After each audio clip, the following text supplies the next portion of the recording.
A huge key that weighs approximately a ton and symbolizes the right of return for Palestinian refugees was transported from the Aida Refugee Camp in Bethlehem to the Berlin Biennale in Germany.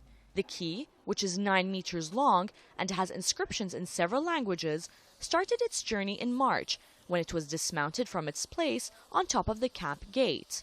The steel key was made by Palestinian refugees at the Aida Social Youth Center in Bethlehem.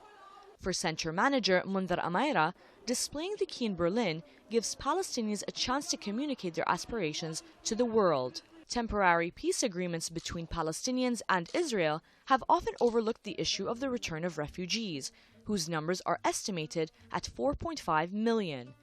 The majority are living in refugee camps and neighboring countries. The issue of refugees, which has been in the limelight on both the regional and international levels, is at the heart of the Arab-Israeli conflict and has, for decades, remained unresolved. Palestinians insist they have the right to return to their homes and their land, from which their fathers and grandfathers fled when Israel was established in 1948. But Israel refuses to grant Palestinians this right and considers their return detrimental to the Jewish state.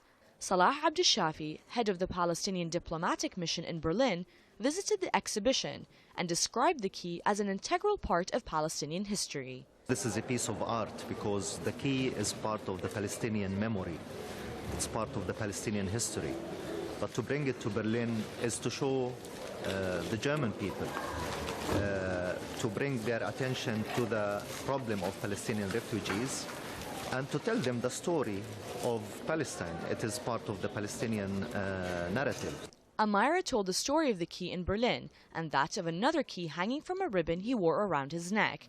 It is the original key to his house that he inherited from his father and his grandfather. This is the original key that I got from my grandfather. When my grandfather was displaced from his homeland, they demolished his home, he took the key with him, hoping he will return back for his home.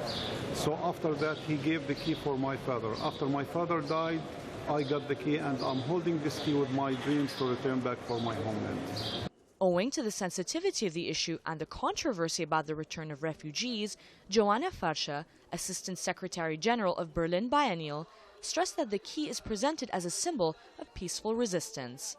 We have decided, instead of inviting an artist who would tell us this story, to invite the whole community and bring this key to Germany, somehow to stand up for a Palestinian-Israeli debate. It's important to see how this key, which meanings it brings with it, starting its travel in the Aida Refugee Camp, going for Israel, coming through Germany, and in every of those contexts, it also points to different problems. So somehow there is not a single reading of this key. The key will remain on display in Berlin till July 1st. It has already received invitations to other exhibitions in several countries, like Belgium and Turkey. Noura Faraj, العربية.